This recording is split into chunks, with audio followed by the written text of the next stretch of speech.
Cinema అయిన మహా Maruti talkies cinema ముచ్చట్లకు స్వాగతం. నేను మిస్టర్ బీ. నా మాట సూటిగా ఉంటుంది, మ్యాటర్ క్లియర్ గా ఉంటుంది. వీడియో టాకీస్ రాజా మా ఇద్దరు గురించి డీటెయిల్ గా తెలుసుకోవడం కోసం ఈ ఛానల్ ఇంట్రడక్షన్ వీడియో చూడగలరు. ఇప్పుడు మ్యాటర్ లోకి వెళ్దాం. సూపర్ స్టార్ మహేష్ బాబుకు ఒక కొత్త ఛాలెంజ్ వచ్చింది. అది కూడా డైరెక్ట్ ఛాలెంజ్, ఇండైరెక్ట్ గా మాట్లాడటం లేవు. ఆ ఛాలెంజ్ చేసింది ఎవరు అంటే తమిళ హీరో సూర్య. పోతే అది నా సినిమా అన్ని కోట్లు కలెక్ట్ చేస్తుంది, నీ సినిమా ఇన్ని కోట్లు కలెక్ట్ చేయగలదా, అటువంటి టైప్ ఆఫ్ ఛాలెంజ్ కాదు. ఒక సోషల్ కాజ్ కోసం ఆయన ఛాలెంజ్ చేశారు. దాన్ని మహేష్ స్వాగతిస్తారో లేదో చూడాలి. ఇంతకీ సూర్య చేసిన ఛాలెంజ్ ఏమిటి అంటే మై ట్రీ ఛాలెంజ్. అంటే ఈ మధ్య ఐస్ బకెట్ ఛాలెంజ్ అని ఒకటి వచ్చి ప్రపంచం మొత్తాన్ని ఓ తాటిపైకి తీసుకొచ్చి ఒక సోషల్ కాజ్ కోసం పెద్ద పెద్ద సెలబ్రిటీస్ అందరూ కూడా చల్లటి వాటర్ నెత్తి మీద పోసుకుని హడావిడి చేశారు చూడండి. అలాగే అనమాట ఆ ఐస్ బకెట్ దానికి వచ్చిన పాపులారిటీని చూసి ఎవరో ఈ మధ్య రైస్ బకెట్ అని కూడా ట్రై చేశారు. అది కూడా కొంతవరకు జరుగుతోంది నార్త్ ఇండియాలో. సో ఐస్ బకెట్, ఈ రైస్ బకెట్ వీటన్నింటినీ స్ఫూర్తిగా తీసుకుని మలయాళ నటుడు మమ్ముట్టి ఈ మై ట్రీ ఛాలెంజ్ ని బయటికి తీసుకొచ్చారు. ఆయన ఫ్రెండ్స్ తో కలిసి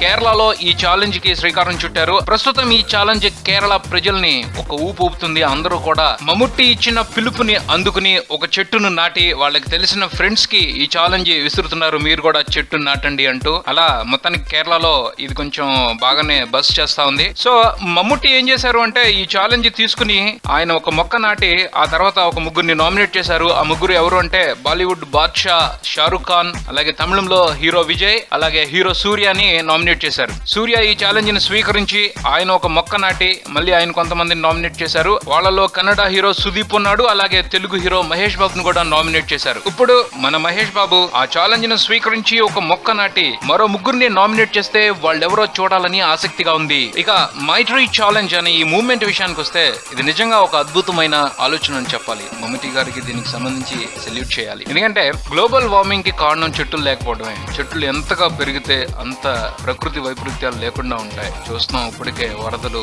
ఎంత దారుణంగా తయారవుతుందో పరిస్థితులు, అందరూ ఎంత బాధపడుతున్నారు. ఈ పరిస్థితిలో మార్పు రావాలి. ఈ ప్రకృతి వైపరీత్యాలకి సంబంధించి ఒక కంట్రోల్ కావాలి అంటే మొక్కలు పెంచాల్సిన బాధ్యత అందరి మీద ఉంది. ఇక ఈ మూవ్మెంట్ మొదలైంది కేరళలో. అక్కడ పచ్చదనానికి మొక్కలకి కొదవలేదు. అయినా సరే వాళ్ళు దీన్ని ఒక బాధ్యతగా స్వీకరించి అందరూ కూడా ఈ మూవ్మెంట్ లో పాలు పంచుకుంటున్నారు. అలాగే ఇప్పుడు సూర్య ఇచ్చిన ఇన్స్పిరేషన్ తో తమిళనాడులో కూడా ఆయన అభిమానులు అలాగే మిగతా వాళ్ళ అభిమానులు కూడా ఈ మూవ్మెంట్ లో పాల్గొనొచ్చు. ఇక తెలుగు రాష్ట్రాల విషయానికి వస్తే మహేష్ బాబు ఇనిషియేషన్ తీసుకుంటే చాలా బాగుంటుంది. ఎందుకంటే ఈ సంవత్సరం ఎండలు ఎంత విపరీతంగా ఉన్నాయో అందరూ కూడా ఎక్స్పీరియన్స్ అయ్యాం. నిజంగా బయటికి రావడానికి అందరూ కూడా వణికిపోయారు. ఆ ఎండలు, ఆ ఉక్కపోత తట్టుకోలేకపోయారు. ఆ పరిస్థితి నుంచి బయటపడాలి అంటే మొక్కలు పెంచడమే సరైన మార్గం. దానికి అందరూ కూడా బాధ్యత వహించాలి. నిజంగా మహేష్ బాబు ఈ మూవ్మెంట్ ని ఇనిషియేట్ చేస్తే ఆయన అభిమానులు లక్షల్లో ఉన్నారు. వాళ్ళందరూ కూడా మూవ్మెంట్ తీసుకుంటారు. నిజంగా ప్రజల్లోకి వెళ్తుంది. అందరూ కూడా తలా ఒక మొక్క నాటితే చాలు. రెండు తెలుగు రాష్ట్రాల్లో కూడా పచ్చదనం వెల్లివిరుస్తుంది. చూద్దాం మరి మహేష్ బాబు ఎటువంటి స్టెప్ తీసుకోబోతున్నారో ఈ మూవ్మెంట్ కి సంబంధించి. మరిన్ని వివరాలతో మళ్ళీ కలుద్దాం. Keep watching Maruthi talkies. For me mister B and talkies Raja. Thank you.